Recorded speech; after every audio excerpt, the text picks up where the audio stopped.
মাত্র 4টি আয়াত। কয়টি? 4টি আয়াত দিয়ে আল্লাহ তাআলা স্রষ্টার পরিচয় খুবই চমৎকার ভাবে প্রিসাইজলি তিনি তুলে ধরেছেন। কোরআনের অনেক জায়গায় আল্লাহ তাআলা নিজের পরিচয় দিয়েছেন। যেমন সূরা বাকারার 255 নম্বর আয়াতে, মানে আয়াতুল কুরসির মধ্যে আল্লাহ তাআলা নিজের পরিচয় তুলে ধরেছেন।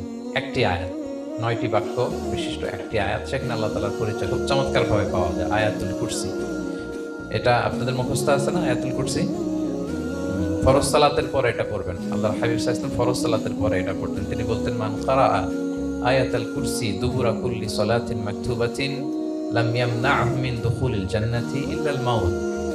ফরজ সালাতের পরে যে আয়াতুল কুরসি তেলাওয়াত করবে তার জান্নাতে যাওয়ার ক্ষেত্রে আর কোনো বাধা থাকে না, মৃত্যু ছাড়া।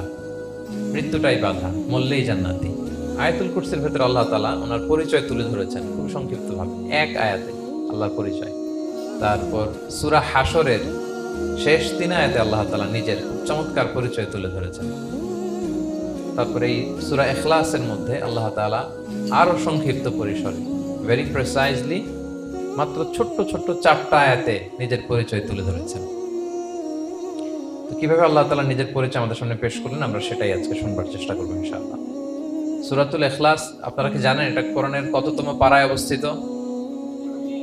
30তম পারায়। এবং এই সূরাটি মাক্কি সূরা। কি সূরা? কোরআনের সর্বশেষ পারায় অবস্থিত 30তম পারায়। আয়াত সংখ্যা তো আমরা শুরুতেই বললাম, কয়টি? 4টি। এই সূরাটি কোরআনের যে সূরার ধারাক্রম, সে ধারাক্রম অনুসারে 112 নম্বর সূরা। কত নম্বর? 112 নম্বর সূরা। এই সূরাটা মক্কাতুল মুকাররমাতে নাজিল হওয়ার কিছু প্রেক্ষাপট আছে।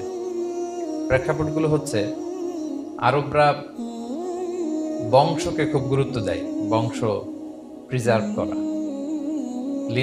লিনিয়েজকে প্রিজার্ভ করা। এবং তারা মানুষকে দেখে, শুধু মানুষ তো না, মানুষের পায়ের ছাপ দেখে বলে দিতে পারতো তার বাবাকে, তার বাবাকে, পরদাদাকে, 14 পুরুষের নাম বলে দিতে পারতো। শুধু মানুষই না, তারা উটের পায়ের ছাপ দেখে, উটের পায়ের, মরুভূমির বালুতে উটের পায়ের ছাপ দেখে ওই উট কোন বংশের, ওই বংশের ওর নাম কি, ওর বাবার নাম কি, ওর দাদার নাম কি, 14 পুরুষ এরকম ছিল। এবং তারা দুজন মানুষকে যদি ঢেকে রাখা হয় সারা শরীর, শুধু পায়ের একেবারে শেষের দিকের ছোট আঙ্গুল দেখে, এটাকে ইলমুল কিয়াফা বলে, ওই ছোট আঙ্গুলের শেপ দেখে ওরা বলে দিতে পারতো সে কোন বংশের, তার বাবার নাম কি, দাদার নাম কি, 14 পুরুষ। তারা এই লিনিয়েজকে প্রিজার্ভ করতো আর কি এইভাবে। এবং এই বংশ পরিক্রমা মুখস্থ করা, জানা, জিজ্ঞেস করা, এটাকে গুরুত্ব দিত। তো তারা আল্লাহকেও আমাদের মতো এরকম একজন সত্তা ভেবে আল্লাহ হাবিব সাল্লাল্লাহু আলাইহি ওয়াসাল্লামকে জিজ্ঞেস করতেছে যে, ইদান খালাকাল্লাহু কুল্লা শাই ফামান খালাকাল্লাহ। মুহাম্মদ, তুমি তো বলো যে আল্লাহ নাকি সব সৃষ্টি করেছে, তো আল্লাহকে কে সৃষ্টি করেছে? অথবা বলো যে আল্লাহর বাবাকে, আল্লাহর দাদাকে, আল্লাহর পরদাদাকে, আল্লাহর বংশটা বলো। তো তখন তাদের এই প্রশ্নের জবাবে আল্লাহ তাআলা সূরাতুল ইখলাস নাজিল করেন যে, কুল হুয়াল্লাহু আহাদ, হে নবী আপনি বলুন আল্লাহ হচ্ছেন এক, অদ্বিতীয়, ইউনিক, অ্যাবসলিউট। আল্লাহুস সামাদ, তিনি হচ্ছেন সামাদ, তিনি কারো প্রতি নির্ভরশীল নন, অমুখাপেক্ষী। লাম ইয়ালিদ ওয়া লাম ইউলাদ, তিনি কাউকে জন্ম দেনও নাই, আবার তিনি কারো কাছ থেকে জন্ম নেনও নাই। ওয়া লাম ইয়াকুল লাহু কুফুয়ান আহাদ, তার সমকক্ষ, তার মতো, তার সিমিলার মহাবিশ্বে দ্বিতীয় কেউ নাই। সুবহানাল্লাহ। এটা হচ্ছে শানে নুজুল, কোন প্রেক্ষাপটে নাজিল হয়েছে, এটা হচ্ছে একটা বর্ণনা। আরেক বর্ণনা এসছে, মক্কার মুশরিকরা জিজ্ঞেস করতে আরম্ভ করলো, ইয়া মুহাম্মদ, আমরা জানি মানুষ মাটির তৈরি, ফেরেশতারা নূরের তৈরি, মানে আলোর তৈরি, এরপর জিনেরা আগুনের তৈরি, আল্লাহ কিসের তৈরি? আল্লাহ তাআলার বাইয়িন লানা জিনসা রাব্বিক, তোমার আল্লাহর জিন্স বর্ণনা করো, সে কোত্থেকে আসছে, কি দিয়ে, কোন জিন্স থেকে, মানে কোন জিনিস থেকে তৈরি? তখন আল্লাহ তাআলা এই সূরাটা নাযিল করলেন, কুল হুয়াল্লাহু আহাদ আল্লাহুস সামাদ লাম ইয়ালিদ ওয়া লাম ইউলাদ ওয়া লাম ইয়াকুল লাহু কুফুয়ান আহাদ। এইভাবে অনেকগুলো বর্ণনা পাওয়া যায় যে এরকম এরকম প্রেক্ষাপটে যখন রাসূল সাল্লাল্লাহু আলাইহি ওয়াসাল্লামকে তারা এই সমস্ত প্রশ্ন জিজ্ঞেস করে, তখন তাদের প্রশ্নের জবাব স্বরূপ আল্লাহ তাআলা 4 আয়াত বিশিষ্ট এই সূরাটি নাযিল করেন। তাহলে সূরার কোন প্রেক্ষাপটে, কোন সিচুয়েশনে সূরাটা নাযিল হলো, এটা সবার কাছে ক্লিয়ার না এখন? এই সূরার কিছু ফজিলত পাওয়া যায়। আপনারা তো সূরার নাম শুনেছেন সূরাতুল ইখলাস। ইখলাস শব্দের অর্থ হচ্ছে সিনসিয়ারিটি, আন্তরিকতা বা একনিষ্ঠতা। যেহেতু এই সূরায় একনিষ্ঠতার সাথে আল্লাহর তাওহীদের ঘোষণা দেওয়া হয়, এজন্য এই সূরার নাম হচ্ছে সূরাতুল ইখলাস। আবার এই সূরাকে সূরাতুত তাওহীদও বলে, যেহেতু আল্লাহর একত্ববাদের ঘোষণা এই সূরায় দেয়া হচ্ছে, ওয়াননেস অফ গড। আবার এই সূরার একটা নাম হচ্ছে সূরাতুল মারিফা, যেহেতু এই সূরা মারিফা মানে জানা বা চেনা, যেহেতু এই সূরা পড়ার মধ্য দিয়ে আল্লাহর পরিচয় জানা যায়, আল্লাহকে চেনা যায়, এজন্য সূরার নাম সূরাতুল মারিফা। আচ্ছা, এই সূরার অনেক ফজিলত আছে, অনেক ফজিলত। আমরা কয়েকটা ফজিলত আপনাদের সামনে শেয়ার করবো ইনশাআল্লাহ। এই সূরার 1 নম্বর ফজিলত হচ্ছে রাসূল সাল্লাল্লাহু আলাইহি ওয়াসাল্লাম বিভিন্ন সুন্নত নামাজের দ্বিতীয় রাকাতে এই সূরাটা পড়তেন। যেমন ফজরের 2 রাকাত সুন্নত আছে না, ফজরের 2 রাকাত সুন্নতের দ্বিতীয় রাকাতে রাসূল সাল্লাল্লাহু আলাইহি ওয়াসাল্লাম এটা পড়তেন। প্রথম রাকাতে সূরা কাফিরুন, দ্বিতীয় রাকাতে সূরা ইখলাস এটা পড়তেন। মাগরিবের নামাজের যে সুন্নাত, সেই সুন্নাতেরও দ্বিতীয় রাকাতে আল্লাহর হাবিব সাল্লাল্লাহু আলাইহি ওয়াসাল্লাম এই সূরাটা পড়তেন। তাওয়াফ করার পরে 2 রাকাত নামাজ পড়তে হয়, জানেন? ওই 2 রাকাত নামাজে রাসূল সাল্লাল্লাহু আলাইহি ওয়াসাল্লাম প্রথম রাকাতে সূরাতুল কাফিরুন, দ্বিতীয় রাকাতে সূরাতুল ইখলাস পড়তেন। বিতিরের সালাতের শেষ রাকাতে আল্লাহর হাবিব সাল্লাল্লাহু আলাইহি ওয়াসাল্লাম সূরাতুল ইখলাস পড়তেন। এই মর্মে অনেকগুলো হাসান হাদিস আছে। তাহলে কখন কখন সূরাতুল ইখলাস পড়তেন রাসূল সাল্লাল্লাহু আলাইহি ওয়াসাল্লাম, কোন নামাজে? ক্লিয়ার না? ফজরের 2 রাকাত সুন্নত নামাজের শেষের রাকাতে, মাগরিবের 2 রাকাত সুন্নত নামাজের শেষের রাকাতে, তাওয়াফের পরে যে 2 রাকাত পড়তে হয় শেষের রাকাতে, বিতিরের সালাতের শেষ রাকাতে। এই সূরাটাকে আল্লাহর হাবিব সাল্লাল্লাহু আলাইহি ওয়াসাল্লাম সুলুসুল কোরআন বলেছেন, 1/3 অফ দ্য কিতাব। কোরআনের 3 ভাগের 1 ভাগ। সূরাতুল ইখলাস তা'দিলু সুলুসাল কোরআন। সূরা ইখলাস হচ্ছে কোরআনের 3 ভাগের 1 ভাগ। তার মানে আপনি যদি একবার সূরা ইখলাস পড়েন, কয় পারা তেলাওয়াতের সওয়াব? 2 বার পড়লে, 3 বার পড়লে, 3 বার পড়লে 1 খতম কোরআনের সওয়াব। আলহামদুলিল্লাহ। কেউ কেউ বলেন যেহেতু আল্লাহর একত্ববাদের কথাবার্তা কোরআনে 1/3 মানে 1/3 জুড়ে আছে, সেহেতু সূরাতুল ইখলাস সুলুসুল কোরআন মানে হচ্ছে যে কোরআনের 3 ভাগের 1 ভাগে আল্লাহ যা নিয়ে কথা বলেছে সূরাতুল ইখলাসের ভিতরেই সেটা সংক্ষেপে চলে আসছে। এজন্য এটাকে বলা হয় 1/3 অফ দ্য বুক, কোরআনের 3 ভাগের 1 ভাগ। এটার আরেকটা, এই হাদিসটা মুতাওয়াতির হাদিস। সূরাতুল ইখলাস তা'দিলু সুলুসাল কোরআন, এটা এমন সংখ্যক, বেশি সংখ্যক সাহাবী প্রতিটি জেনারেশনে বর্ণনা করেছে, সাহাবী, তাবি। এই হাদিসের ব্যাপারে কোনো ডাউট তৈরি হয় না, কোনো সাসপিশন তৈরি হয় না, খুবই ভ্যালিড এই হাদিসটা, যেটা কোরআনের 3 ভাগের 1 ভাগ। আচ্ছা, আল্লাহর হাবিব সাল্লাল্লাহু আলাইহি ওয়াসাল্লাম আরেকটা হাদিসে এসেছে, এক সাহাবীকে কোবা পল্লীতে ইমাম করে পাঠিয়েছেন।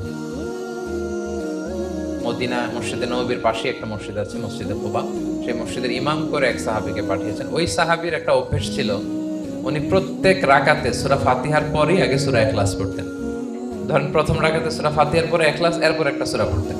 দ্বিতীয় রাকাতে সূরা ফাতিহার পরে আবার সূরা ইখলাস, এরপর একটা সূরা পড়তেন।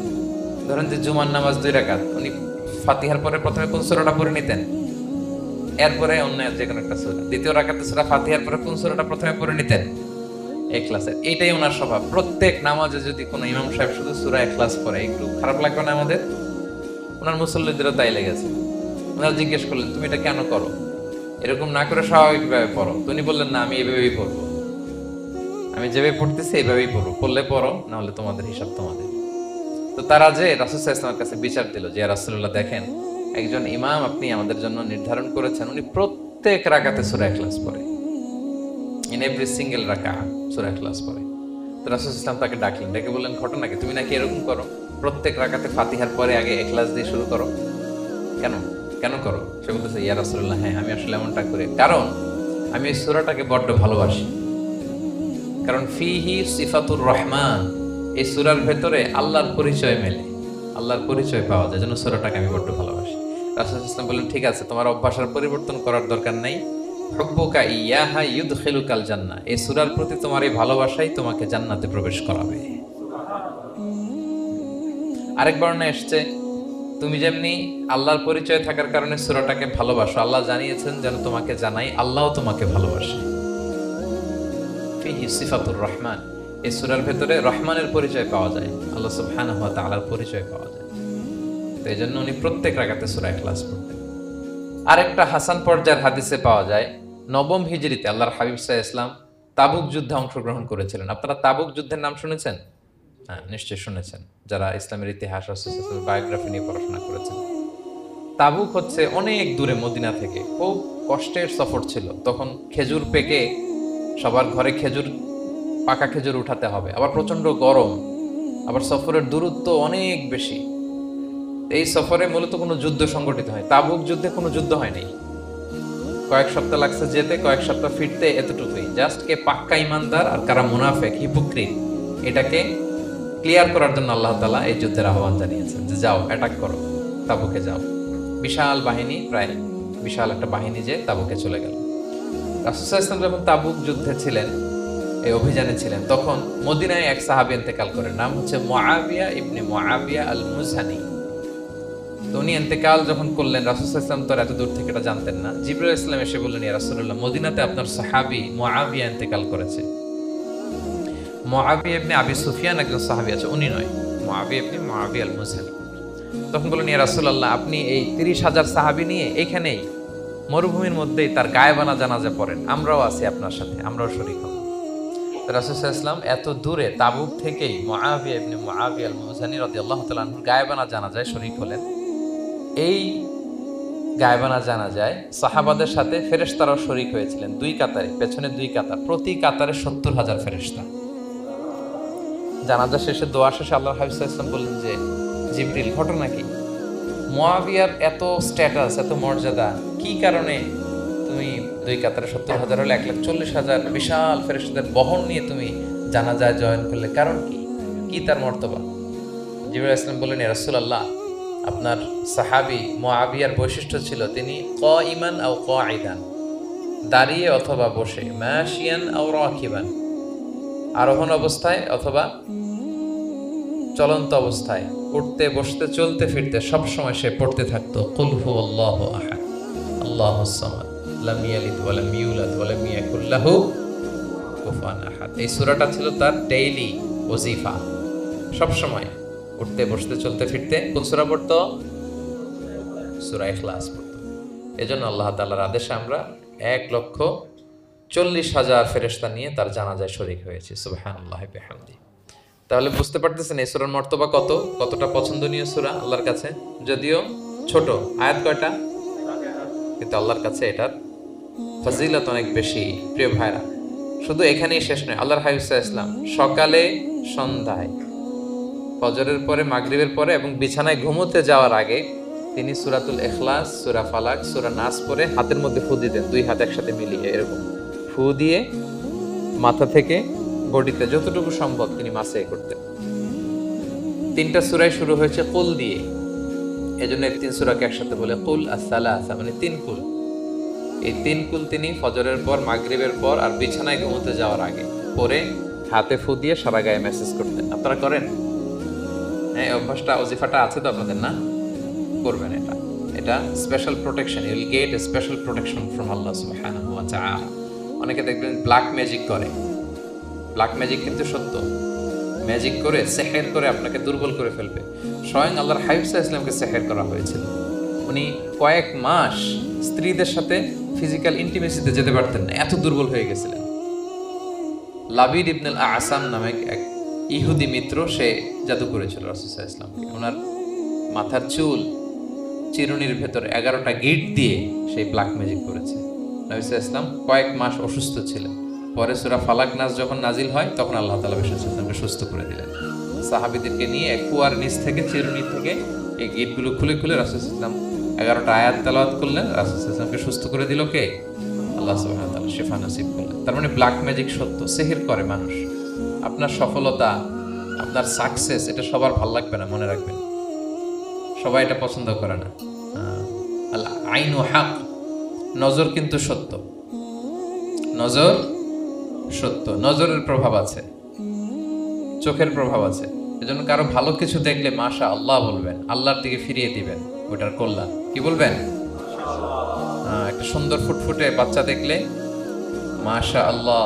কারো সফলতা দেখলে, কারো ফার্মে গেলেন, বাগানে যেয়ে দেখলেন ফল মূল ভর্তি, কি বলবেন?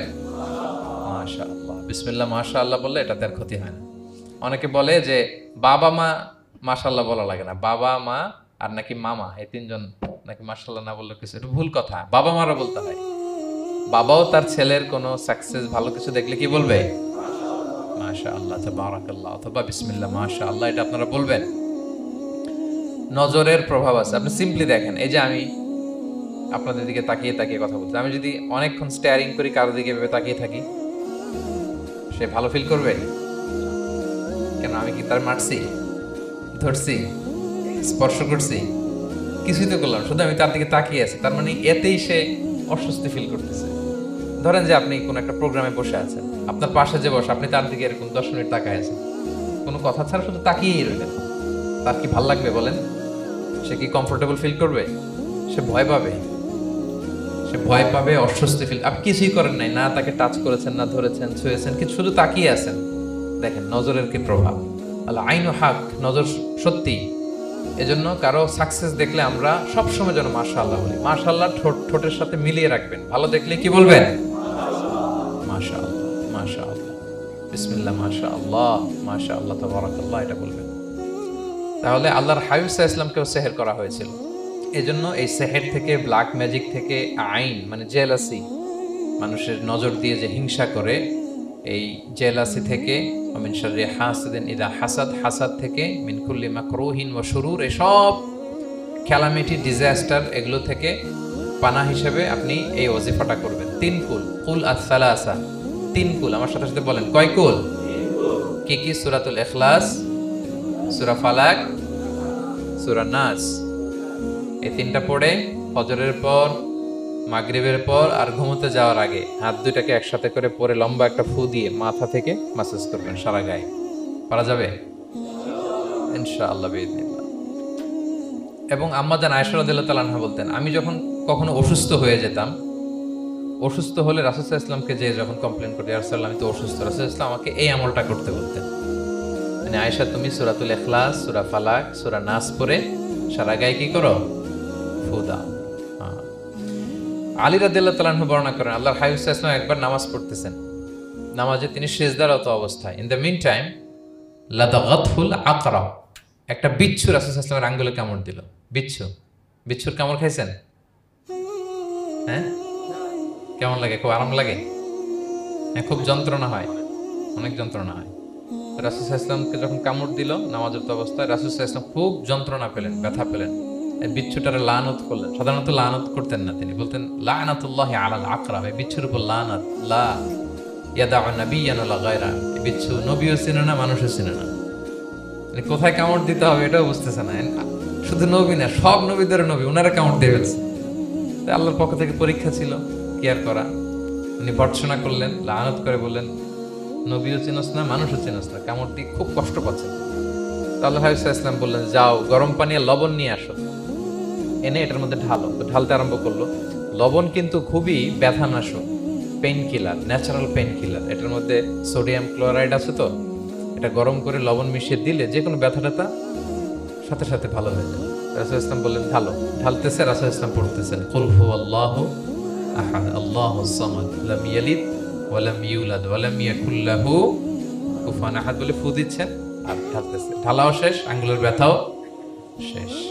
তাহলে রাসূল সাল্লাল্লাহু আলাইহি ওয়াসাল্লামের একটা চিকিৎসা পদ্ধতি আপনারা জানলেন, তিব্বে নাবাবী, যে সাপ বিচ্ছু কিছু ধ্বংসন করলে ওখানে কুসুম ওয়ার্ম ওয়াটার, লবণ দিয়ে ওয়ার্ম ওয়াটার করে সেখানে ঢালতে হবে। আর কোন সূরা পড়তে হবে? কুল হুয়াল্লাহু আহাদ আল্লাহুস সামাদ লাম ইয়ালিদ ওয়া লাম ইউলাদ ওয়া লাম ইয়াকুল লাহু কুফুয়ান আহাদ, এটা পড়তে হবে। তাহলে এই সূরার ফজিলত কি জানতে পেরেছেন আপনারা? ক্লিয়ার তো না? আমি রিপিট করি, কি কি ফজিলত বললাম। রাসূল সাল্লাল্লাহু আলাইহি ওয়াসাল্লাম ফজরের নামাজের সুন্নাতে, মাগরিবের সুন্নাতে, তাওয়াফের পরের সুন্নাতে, ভিতরের শেষ রাকাতে সূরাতুল ইখলাস পড়তেন। রাসূল সাল্লাল্লাহু আলাইহি ওয়াসাল্লাম সূরাটাকে সুলুসুল কোরআন, 1/3 অফ দ্য কিতাব বলেছেন। কোরআনের কয় ভাগের 1 ভাগ? এবং এক সাহাবীর ঘটনা তো শুনলাম, সে সব নামাজে সূরা ইখলাস পড়তো। মুসল্লিরা কমপ্লেইন করার পরেও সে পড়লো। রাসূল সাল্লাল্লাহু আলাইহি ওয়াসাল্লাম বললেন, কেন পড়ো? বলে যে ফিহি সিফাতুর রহমান, এই সূরায় আল্লাহর পরিচয় আছে, সূরাটা পড়তে ভালো লাগে। তো রাসূল সাল্লাল্লাহু আলাইহি ওয়াসাল্লাম বললেন, এই সূরার প্রতি তোমার ভালো লাগেই তোমাকে জান্নাতে নিয়ে যাবে। আরেক বর্ণনায় যে তুমি যেমনি আল্লাহর কারণে এই সূরাকে ভালোবাসো, আল্লাহও জানিয়েছেন তিনি তোমায় ভালোবাসেন। এরপর মুআবিয়া ইবনে মুআবিয়া আল মুজানির হাদিস শুনলাম, তিনি উঠতে বসতে চলতে ফিরতে সবসময় কোন সূরা পড়তেন? সূরাতুল ইখলাস। ফলে আকাশ থেকে 1,40,000 ফেরেশতা এসে দুই কাতারে 70,000 করে ওনার গায়েবানা জানাজায় অংশগ্রহণ করেছেন। এবার বলেন, এটাকে আপনারা কি ওয়াজিফা বানাবেন? হ্যাঁ, বানাবেন ডেইলি ওয়াজিফা। মেক ইট ইউর ডেইলি ওয়াজিফা। রিসাইট সূরাতুল ইখলাস every day, specially in the morning and evening. তাহলে সূরার ইন্ট্রোডাক্টরি ডিসকাশন শেষ, নাজিলের প্রেক্ষাপট শেষ, ফজিলত শেষ। এবার আমরা সূরায় ঢুকে যাই। কি বলেন? আউযু বিল্লাহি মিনাশ শাইতানির রাজিম, বিসমিল্লাহির রহমানির রহিম। বিতাড়িত শয়তান থেকে আল্লাহর কাছে পানাহ চাই, পরম করুণাময় অসীম দয়ালু আল্লাহর নামে শুরু করছি। আল্লাহ বলছেন, কুল হুয়াল্লাহু আহাদ। হে নবী আপনি বলুন, ওই যে বারবার প্রশ্ন করে, বাইয়িন লানা জিনসা রাব্বিক, তোমার আল্লাহ কি দিয়ে তৈরি? আল্লাহ কি স্বর্ণের তৈরি, না রূপার তৈরি, না কাঠের তৈরি? এভাবেই লিটারালি বলতেছে, আহুয়া মিন যাহাব আও ফিদ্দা আও মিন খাশাব। মুহাম্মদ তোমার আল্লাহ কি স্বর্ণের, না রূপার, না কাঠের? আল্লাহ বলেন, নবী আপনি এটা বলেন। কুল, নবী আপনি বলুন, হুয়াল্লাহু আহাদ। আল্লাহ হচ্ছে এক। তোমরা যেরকম আল্লাহকে ভাবো, আল্লাহ আসলে ওইরকম নয়। আল্লাহর সত্তাটা আমাদের মতো নয়, সৃষ্টিগত সত্তার মতো নয়। আমরা এটাতে প্রায় ভুল করে ফেলি। অনেকে এমন এমন প্রশ্ন করি আল্লাহর সাথে, মনে হয় যেন আল্লাহ আমার একেবারে, আমরা নিজেরা যেরকম ওইরকম। কিন্তু স্রষ্টা যে সৃষ্টি জগতের অনেক ঊর্ধ্বে, এটা আমরা বুঝি না। তিনি সময়ের ঊর্ধ্বে, তিনি স্থানের ঊর্ধ্বে, তিনি কালের ঊর্ধ্বে, সবকিছুর ঊর্ধ্বে। যেমন আমাদের 3টা কাল আছে, হ্যাঁ, অতীত, তারপর বর্তমান, যেটাকে ধরা যায় না, প্রতি সেকেন্ডে, ন্যানো সেকেন্ডে এটা অতীত হয়ে যাচ্ছে। আর যেটা সামনে ঘটবে এটা কি? ফিউচার, ভবিষ্যৎ। আল্লাহরও কি এরকম অতীত, বর্তমান, ভবিষ্যৎ আছে? সময়টা আমাদের জন্য। উনি তো সময়ের স্রষ্টা, ওনার সাথে আপনি সময় সেট করতে পারবেন না, উনি সময়ের ঊর্ধ্বে। ফলে উনি এই ইবলিস যে আদেশ ভঙ্গ করা, আদম আলাইসাল্লাম এবং হাওয়া আলাইসাল্লাম পৃথিবীতে আসা, নূহ, দাউদ, হুদ, সালেহ থেকে শুরু করে এই একের পর এক নবী, শেষ নবী, বর্তমান সময়, ভবিষ্যৎ, দাজ্জাল, কিয়ামত, সব তিনি এট এ গ্ল্যান্সে দেখেন, একবারে ওনার চোখের সামনে। আমাদের মতো অতীত, বর্তমান, ভবিষ্যৎ ওনার নাই। আমরা যেমনি ভাব প্রকাশের জন্য ভাষা লাগে, এই যে আমি বাংলায় কথা বলতেছি, আপনারা বুঝতেছেন। হ্যাঁ, মালাইরা যারা মালাইতে কথা বলে, ইংলিশরা ইংরেজিতে কথা, চাইনিজে কথা বলে, ভাষা, উনি ভাষার স্রষ্টা, ফলে ওনার ভাষাও লাগে না। কিন্তু উনি বোঝানোর জন্য একটা ভাষা ইউজ করে আমাদের জন্য সহজ করে দিয়েছেন। একটা ভাষায় না বললে তো আমরা বুঝবো না, ফলে উনি আরবি ভাষায় কোরআনটাকে নাজিল করেছেন যাতে আমরা বুঝি। কিন্তু উনি ভাষার মুখাপেক্ষী না, ওনাকে সময়, কাল, ভাষা কোনো কিছু দিয়ে বাধা যায় না। উনি সবকিছুর ঊর্ধ্বে, সবকিছুর ঊর্ধ্বে। এবং আল্লাহ কোথায় আছেন আমরা বলে যে আরশের উপরে আছেন, সেখানে ওই এরিয়াটা হচ্ছে লা জামান লা মাকান, ওখানে সময়, তারপর কাল, এগুলো ওখানে যায় না। আল্লাহর সাথে এই প্রশ্নগুলো একেবারেই অবান্তর। ফলে আমরা যে প্রশ্নগুলো হুট করে না বোঝার কারণে করে ফেলি, যেহেতু আমাদের খুব সীমিত জ্ঞান, ফলে আমরা সৃষ্টির সাথে স্রষ্টাকে গুলিয়ে ফেলি। কিন্তু উনি কিন্তু আমাদের মতো নন।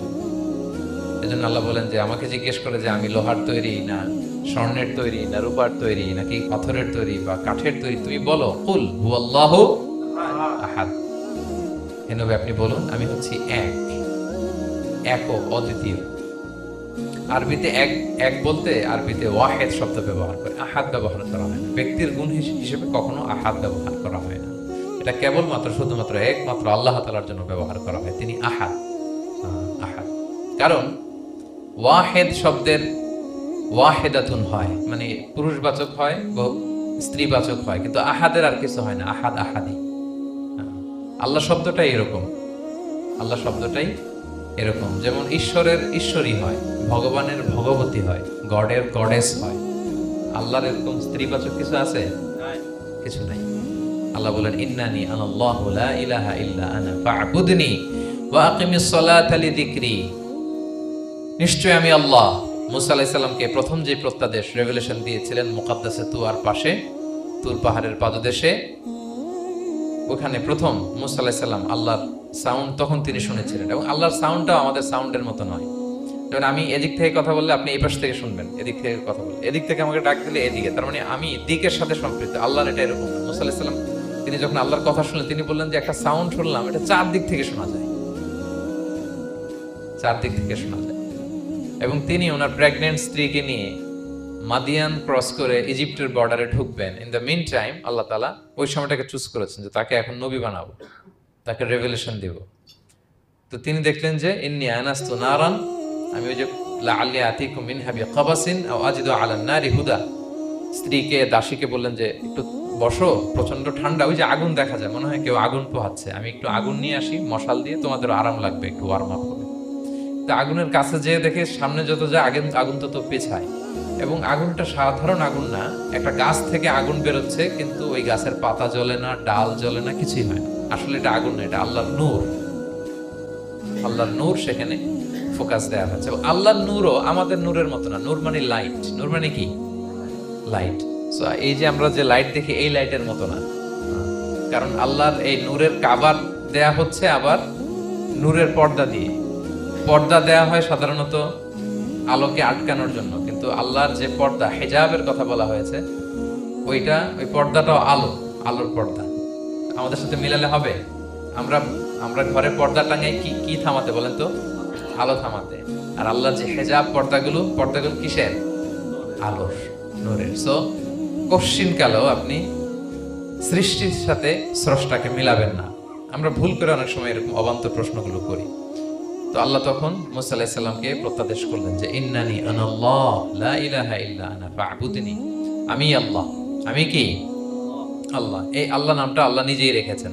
আমাদের নাম রাখে আমাদের বাবা দাদা, আল্লাহর তো বাবা দাদা কেউ নাই। আল্লাহর নাম কে রেখেছে? আল্লাহ নিজেই রেখেছেন।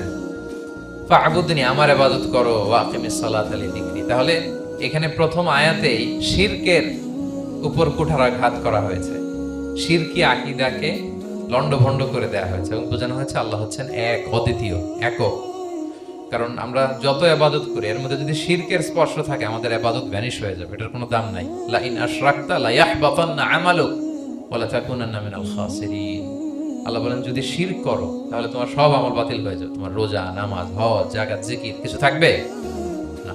এজন্য শিরক যাতে কখনো আমাদের না হয়, শিরকের সাথে যেন আমাদের সম্পর্ক না থাকে। ইন্নাল্লাহা লা ইয়াগফিরু আন ইউশরাকা বিহি ওয়া ইয়াগফিরু মা দুনা যালিকা লিমান ইয়াশা। আল্লাহ সব মাফ করেন, কিন্তু শিরকের গুনাহ মাফ করেন না। কি মাফ করে না? হ্যাঁ, এজন্য শিরকের সাথে আমাদের কোনো সম্পর্ক নাই। দেখেন, আমরা যখন নামাজে দাঁড়াই, আমরা তাকবীরে তাহরিমে বাঁধার পরে কি পড়ি? ওয়াজ্জাহতু ওয়াজহিয়া লিল্লাযী ফাতারাস সামাওয়াতি ওয়াল আরদা হানিফা ওয়া মা আনা মিনাল মুশরিকিন। দেখেন, নামাজে দাঁড়ালে আগে ক্লিয়ার করে নিতে হয় যে আল্লাহ ওয়া মা আনা মিনাল। এই যে লক্ষ লক্ষ হাজী সাহেবরা যায় ইজহার রেদা পড়ে, ওখানে কি পড়ে? লাব্বাইক আল্লাহুম্মা লাব্বাইক লাব্বাইক লা, আগে হিসাব ক্লিয়ার যে আল্লাহ শিরকের সাথে ছিটেফোঁটা সম্পর্ক আমাদের নাই, আমরা একনিষ্ঠভাবে তোমার ইবাদত করি। তাহলে সূরাতুল ইখলাস বেসিক্যালি তাওহীদের একনিষ্ঠ ঘোষণার নাম, যেটার প্রথম আয়াত আল্লাহ তাআলা নবীকে বললেন যে হে নবী, আপনি আমার পরিচয় দিয়ে দেন, আপনি বলুন কুল হুয়াল্লাহু আহাদ, আমি এক, একক, অদ্বিতীয়। কুল হুয়াল্লাহ, নবী আপনি বলুন তিনি হচ্ছেন আল্লাহ এবং তিনি হচ্ছেন আহাদ। আল্লাহ নামটার অনেক ভাবে কোরআনে পরিচয় দিয়েছেন। আল্লাহ আলিফ লাম, লাম আলিফ ছাড়া, লিল্লাহ দিয়ে, লাম ছাড়া, লাহু দিয়ে, আপনি যেভাবেই বলবেন সেভাবে আল্লাহর পরিচয় পাওয়া যায়। লিল্লাহি মা ফিস সামাওয়াতি ওয়া মা ফিল আরদ, কোরআনের অনেক আয়াতে এসেছে। লাম বাদ দিয়ে দিলে লাহুল মুলকু ওয়া লাহুল হামদু হুয়া আলা কুল্লি শাইইন কাদির। লাম বাদ দিয়ে দিলে হা দিয়ে আল্লাহর পরিচয় দিয়েছেন, হুয়া দিয়ে পরিচয় দিয়েছেন, হুয়াল্লাহুল্লাযী লা ইলাহা ইল্লা হু। তাহলে যেভাবে আপনি পরিচয় খুঁজতে যাবেন সেখানে আল্লাহর পরিচয় পাওয়া যাবে। আল্লাহ তাআলা বলছেন হুয়াল আউয়ালু ওয়াল আখিরু ওয়াল যাহিরু ওয়াল বাতিন ওয়া হুয়া বিকুল্লি শাইইন আলিম। তিনি প্রথম, তিনি শেষ, তিনি প্রকাশ্য, তিনি গোপন। তিনি প্রথম মানে কি? তিনি সূচনাহীন অতীত থেকে আছেন। দেখেন, আমাদের সাথে মিলে না। আমাদের অতীতের একটা সূচনা থাকে, কি বলেন, আমার জন্মের একটা স্টার্টিং পয়েন্ট আছে না, যে এখান থেকে আমার অস্তিত্ব শুরু, এত সালে আমি, এত সালে আপনি। তার মানে আমাদের একটা স্টার্টিং আছে তো, নাকি? আল্লাহ স্টার্টিং কবে থেকে বলেন? কবে থেকে? যে এই সময় থেকে উনি আল্লাহ, বলেন।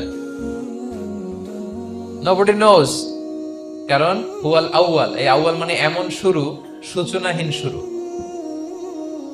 এমন শুরু যেটার কোনো কি নাই, সূচনা নাই। আবার সীমাহীন ভবিষ্যৎ পর্যন্ত তিনি থাকবেন। কতদিন তার রাজত্ব, ক্ষমতা, সভরেন্টি, পাওয়ার থাকবে? কতদিন বলেন?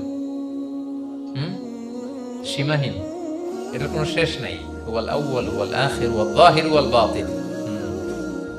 এবং সব কিছু ধ্বংস হবে তিনি ছাড়া। কুল্লু মান আলাইহা ফান ওয়া ইয়াবকা ওয়াজহু রাব্বিকা যুল জালালি ওয়াল ইকরাম। সব শেষ হবে, উনি অবিনশ্বর, শাশ্বত, চিরঞ্জীব।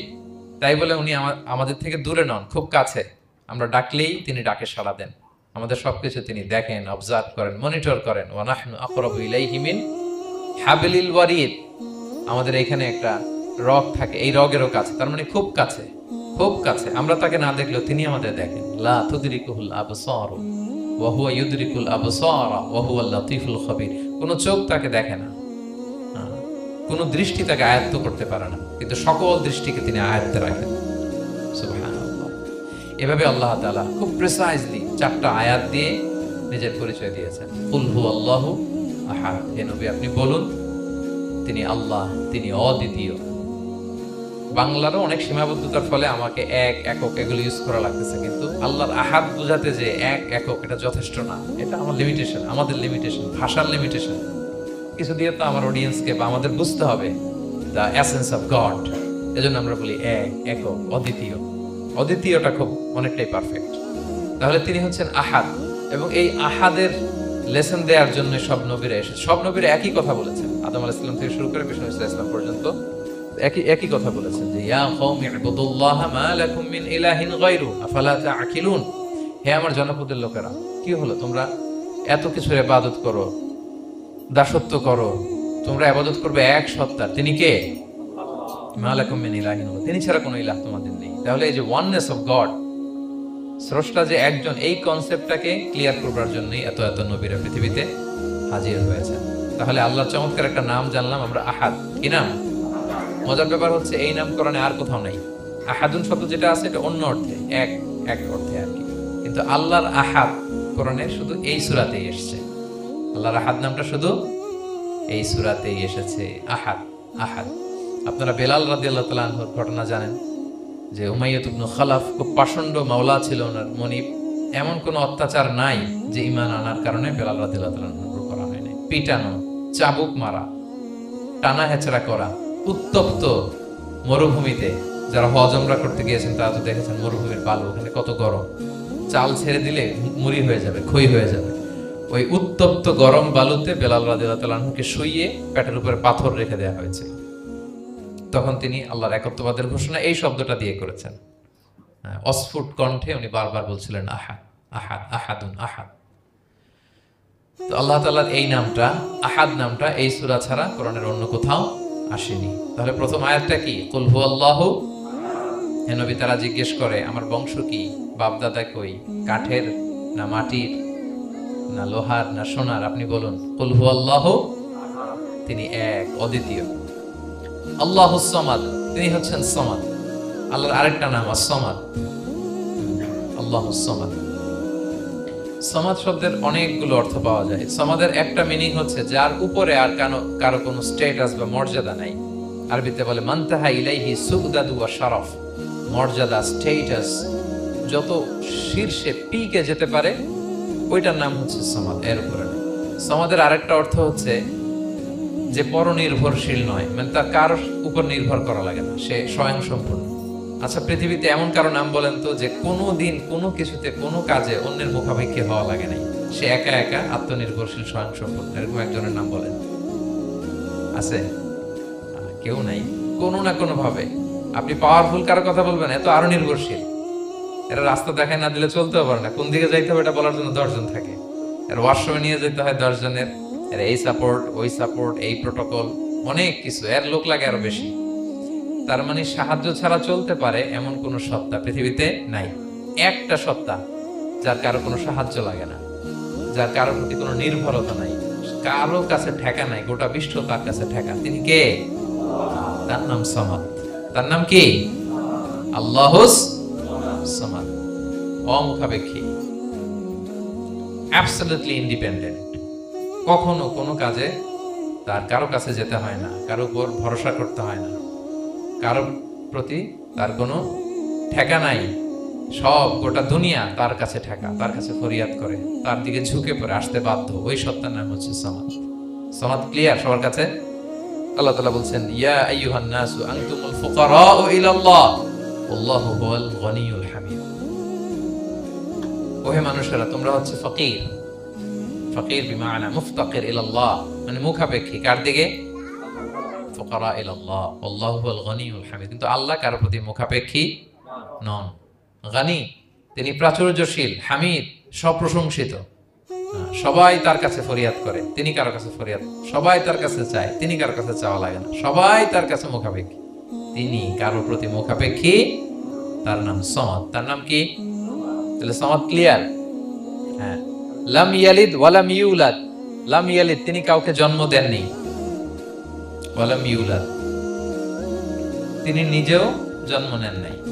সুবহানাল্লাহ, দেখেন কত সহজে পরিচয়। তিনি কাউরে জন্ম দেনও নাই, জন্ম নেনও নাই। সুবহানাল্লাহ, আমাদের ধর্ম যে কত সুন্দর।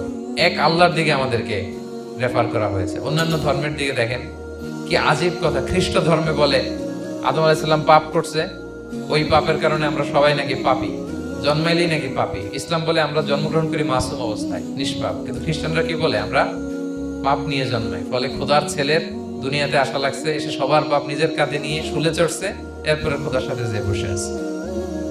এটা হচ্ছে খ্রিস্ট ধর্মের কথা। অন্যান্য অনেক ধর্মে দেখেন ল্যাংটা বাবার কাছে যে মাথা নোয়াতে হয়। এরকম অনেক ধর্ম দেখছেন যে লোকটার চুলে জট বাঁধা, দাড়িতে জট বাঁধা, একেবারে উলঙ্গ, তার কাছে যে সবাই এরকম হাত পাতে। দেখছেন? দেখেন না আপনারা? নাকি শুধু আমি একাই দেখলাম? দেখছেন সবাই? আছে, কিন্তু আমি ধর্মের নাম বলতেছি না, কোনো ধর্মকে ছোট করা যাবে না, কিন্তু এরকম আছে।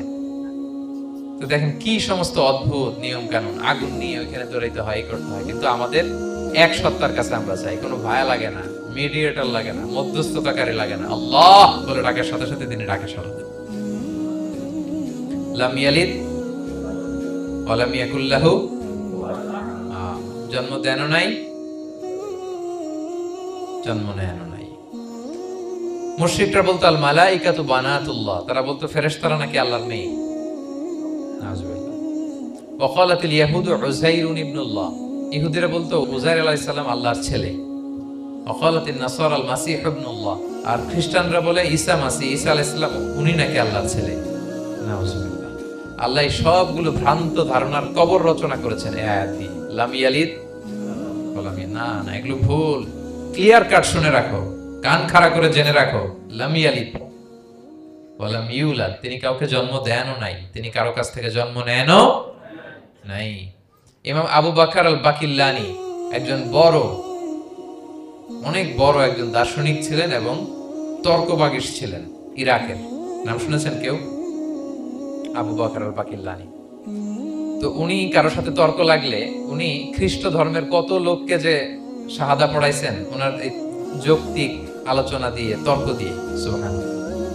এক খ্রিস্টান পাদ্রী ওনারা প্রশ্ন করলো, তোমরা মুসলমানরা খুব রেসিস্ট। উনি বললেন কেন? বলছে তোমরা খ্রিস্টান মেয়ে বিয়ে করতে পারো, ইহুদি মেয়ে বিয়ে করতে পারো, মুসলিম কিন্তু ইহুদি মেয়ে, খ্রিস্টান মেয়ে শর্ত সাপেক্ষে, কিছু শর্ত আছে, ওই আলোচনা যাচ্ছে, শর্ত সাপেক্ষে বিয়ে করতে পারে আহলে কিতাব হলে। কিন্তু কোন খ্রিস্টানরা মুসলিম মেয়ে আমাদের মেয়েদেরকে বিয়ে করতে পারবে না, কোন ইহুদি আমাদের মেয়েকে বিয়ে করতে পারবে না। তো বলে তোমরা খুব রেসিস্ট, তোমরা আমাদের মেয়ে নাও, তোমাদের মেয়ে আমাদেরকে দাও না। তো তিনি বলেন তোমরা তো ইহুদি, তোমাদের নবী হচ্ছে মুসা আলাইহিস সালাম, ওনাকে তো আমরা মানি, ওনার কথা তো কোরআনে আছে, এজন্য তোমাদের মেয়েকে বিয়ে করতে পারি। আর খ্রিস্টানদের নবী হচ্ছে ঈসা আলাইহিস সালাম, ওনাকেও মানি, ওনার মায়ের নামে বিশাল সূরাই আছে, সূরা মারিয়াম, আর ওনার ব্যাপারে হাজার শত শত আয়াত, তো এজন্য তোমার খ্রিস্টানদের মেয়ে বিয়ে করতে পারি। তোমরা তো আমাদের নবী মুহাম্মদ সাল্লাল্লাহু আলাইহি ওয়াসাল্লামকে মানো না। মুহাম্মদ সাল্লাল্লাহু আলাইহি ওয়াসাল্লাম যে শেষ নবী এটা তোমরা মানো, মানার সাথে সাথে মুসলমান হয়ে যাবে, এরপর আমাদের মেয়েকেও তোমরা বিয়ে করতে পারবে। এভাবে উনি এমন ভাবে উত্তর দিতেন, বুহিতাল্লাযী কাফার, একেবারে লাজবাব হয়ে যেত। তো ওনার নাম যখন ছড়ালো, ইরাকের মুসলিম বাদশাহ ওনাকে কনস্টান্টিনোপলে পাঠাবেন, যেখানে রোমান এম্পায়ার। তো রোমান এম্পায়ার এরাও খুব প্রস্তুতি নিয়ে আছে যে আবু বকর আল বাকিল্লানিকে ডিল করা অনেক কঠিন, সে আসতেছে, তার সাথে কিভাবে কি করা যায়। তো আপনারা জানেন যে খ্রিস্ট সমাজের নিয়ম হচ্ছে রাজার দরবারে ঢুকতে গেলে কুর্নিশ করে ঢোকা লাগে। কি করে? মাথা নত করে, এরকম নিচের দিকে করে রূপুর মতো করে এরপরে ঢোকা লাগে। তো এখন তারা প্ল্যান করতেছে যে আবু বকর বাকিল্লানি তো জীবনে আমার কুর্নিশ করবে না, এটা আমার জন্য অপমান হয়ে যাবে, কি করা যায়। তো রাজার এক বড় উজির সে প্ল্যান করলো, একটা কাজ করেন, রাজ দরবারে তাকে যখন ঢোকানো হবে তার জন্য একটা স্পেশাল গেট বানানো হবে, দরজাটা ফুল হবে না, হাফ হবে, অর্ধেক। তো অর্ধেক দরজা দিয়ে যখন সে ঢুকবে, সে তো বাধ্য মাথা নিচু করে ঢুকতে হবে, তাহলে রুকু হয়ে গেল, কুর্নিশ আপনাদের দেওয়া হয়ে গেল। বলে এই তো চমৎকার বুদ্ধি, ঠিক আছে একটা ছোট্ট দরজা বানাও। তো বানাইছে। উনি যখন কনস্টান্টিনোপলে পৌঁছলেন, ওনাকে নিয়ে আসালো রাজদরবার, বলতেছে এটা দিয়ে ঢুকতে হবে আমাদের, সবার ঢুকেন। তো সবাই এরকম মাথা নিচু নিচু করে ঢুকছে। উনি দেখেই বুঝছে এটা তো কৌশল করছে আমার সাথে। তো উনি মাথা নিচু করছেন, কিন্তু এমনি না, উল্টা উল্টা হয়ে উনি মাথাটা পিছনে দিয়ে, বুঝতে পারছেন, উনি অ্যাবাউট টার্ন হয়ে ঢুকতে তো হবে, পিঠটারে রাজার দিকে দিয়ে, নিতম্বটাকে রাজার দিকে দিয়ে, তারপরে উনি রুকু দিছে, উল্টা রুকু। তো এক হিসেবে কুর্নিশ, মানে বরং আরো রাজাকে কি হয়েছে, ইনসাল্ট করা হয়েছে। রাজা তো রেগে মেগে আগুন, সবাই রাজা বলছেন জানতাম ও এরকম কিছু একটা করবে। মানে এমন ভাবে উনি বুদ্ধি বের করে ওনাকে, ওনার সাথে আর পারা যায় কেন, ওনার কথা আনলাম এই জন্য, সেখানে যেও উনি পুরো রাজ দরবারকে তাক লাগিয়ে দিলেন এইভাবে।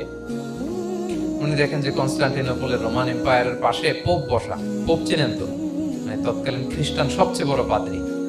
তিনি যে বলতেছে কাইফা হালুক ইয়া কাহানাতুল মা'বাদ ওয়া কাইফাল আহল ওয়া কাইফাল আওলাদ, যে বলতেছে আরে সম্মানিত পোপ, আপনি কেমন আছেন, আপনার বউ কেমন আছে, আপনার সন্তান কেমন আছে। এই কথা শুনে রাজা রেগে মেগে আগুন। এই আবু বকর বললেন, এত বড় সাহস, তুমি জানো না উনি পোপ? পোপদের বিয়ে করা নিষেধ, তারা এত পবিত্র, তাদের স্ত্রী হয় না, তাদের স্ত্রী হয় না, তাদের সন্তান হয় না। একজন পবিত্র সত্তার সন্তান থাকে কি করে, স্ত্রী থাকে কি করে, তারা আমাদের পোপ। তা আবু বকর আল বাকিল্লানি বলে, আপনাদের পোপের যদি স্ত্রী থাকলে ইজ্জত চলে যায়, সন্তান থাকলে সম্মান ক্ষুণ্ণ হয়, তাহলে আপনারা ঈসা আলাইহিস সালামকে আল্লাহর সন্তান কি করে বানান, মেরিকে আল্লাহর স্ত্রী কি করে বানান? সুবহানাল্লাহ। আল্লাহর সাথে আপনারা বউ সেট করতে পারেন, আল্লাহর সন্তান সাব্যস্ত করতে পারেন, কিন্তু আপনার পোপকে জিজ্ঞেস করলাম আপনার স্ত্রী কেমন আছে, আপনার বউ কেমন আছে, আপনার রেগে মেগে আগুন। এই কথা শুনে ওই ওদিকে যারা আছে সব শাহাদা পড়ে মুসলমান হয়ে গেছে। এরকম অনেক লোক ওনার বুদ্ধিমত্তা দেখে শাহাদা পড়ে পড়ে মুসলমান হয়ে গিয়েছে। এজন্য আল্লাহ তাআলা এই যে শিরকি আকীদার উপর কুঠারাঘাত করে তিনি বললেন লাম ইয়ালিদ ওয়া লাম ইউলাদ, তিনি জন্ম দেনও নাই, জন্ম নেনও নাই, ওয়া লাম ইয়াকুল্লাহু কুফুয়ান আহাদ। এই কুফু শব্দটা আল্লাহর জন্য যে ব্যবহার হয়েছে কোরআনে আর কোথাও নাই। এক হচ্ছে আহাদ, আর এই কুফু আর কোথাও নাই। আল্লাহ বলেন ওয়ালাম ইয়াকুল্লাহু কুফুয়ান আহাদ, তার সমকক্ষ কেউ নাই। আল্লাহর মতো similar, nothing is similar to him, equivalent to him. আল্লাহর মতো সিমিলার কিছু নাই। তাহলে আল্লাহ কার মতো? আল্লাহ আল্লাহর মতো। আল্লাহ কার মতো? আল্লাহর মতো। অন্য আয়াতে আল্লাহ তাআলা বলছেন লাইসা কামিসলিহি শাই, তার মতো কেউ নাই, তিনি তার মতো। তাহলে আল্লাহ কার মতো? আল্লাহর মতো। ওয়ালাম ইয়াকুল্লাহু কুফুয়ান আহাদ, তার মতো কেউ নাই, তিনি তার মতো। তাহলে এই চার আয়াতে আল্লাহর পরিচয় পাইছেন আপনারা? তিনি এক, অদ্বিতীয়, তিনি অমুখাপেক্ষী, কারো কাছে হাত পাততে হয় না, সব হাত পেতে থাকে তার দরবারে। তিনি জন্ম দেনও নাই, জন্ম নেনও নাই, তার মতো কেউ নাই। তো তাহলে আল্লাহর মতো কেউ নাই। আল্লাহ কার মতো? আল্লাহর মতো। তাহলে সূরাতুল ইখলাস ক্লিয়ার হয়েছে সবার? আল্লাহ নিজের পরিচয় দিলেন, তিনি এক, অদ্বিতীয়, তার কাছে চাইতে হবে। আমরা ফরিয়াদ করব কার কাছে? বিপদে আপদে, যে কোনো বিপদে ক্রাইসিসে পড়লেই কি করবেন? কার কাছে শেয়ার করবেন? নাকি ফেসবুকে শেয়ার করবেন? আমরা বিপদে পড়লে কোথায় শেয়ার দিয়ে দেই? প্রথমেই আমাদের শেয়ার দেওয়ার জায়গা কই? কিন্তু আসলে শেয়ার করতে হবে কার কাছে? প্রথমে আল্লাহর কাছে বলুন। তিনি আপনাকে বিপদ মুক্ত করতে পারেন, তিনি আপনাকে শান্ত করতে পারেন, আপনার অস্থিরতা দূর করতে পারেন, তিনি কেবল আপনাকে সফলতা দিতে পারেন, আর কেউ পারে না। এজন্য ফরিয়াদের হাত যেন আমরা তার দরবারে উঠাই। আল্লাহ তাআলা আমাদের সবাইকে কথাগুলো বোঝার, আমল করার তৌফিক দান করুন। হাদা মা ইনদি ওয়াল ইলমু ইনদাল্লাহি আলাইহি তাওয়াক্কালতু ওয়া ইলাইহি উনীব।